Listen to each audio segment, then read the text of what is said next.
Live has default settings for tracks and devices. You could either use those or create your own ones if that helps you to get started on music creation as quickly as possible. Let's take a look at the default settings. Loading an audio or MIDI track or a device from the device icon will load them in a default state.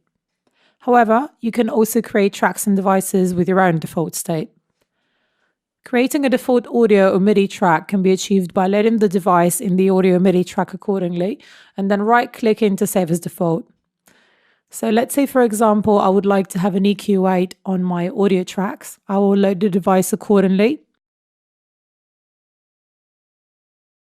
and then right-click on the top of the track and select Save as Default. Now, if I load a new audio track, it will appear with the EQ8 that we just chose. Defaults for audio tracks and MIDI tracks can differ from each other. However, they cannot be set for the return and the master tracks. Now, to change the default settings of a device, change the parameters that you would like to change first, and then right-click on the device to select Save as Default from the menu. So if I would like to have a low cut on my EQ8, I will choose the parameter accordingly, and then I will right-click on the top of the device and choose Save as Default. If I now load a new EQ8 on a different track, it will appear with the low cut that we just selected.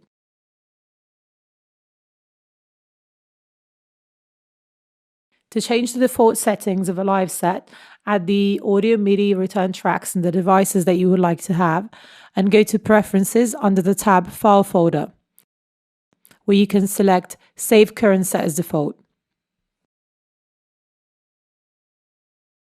Default live sets can be cleared at any time from the preferences in Live.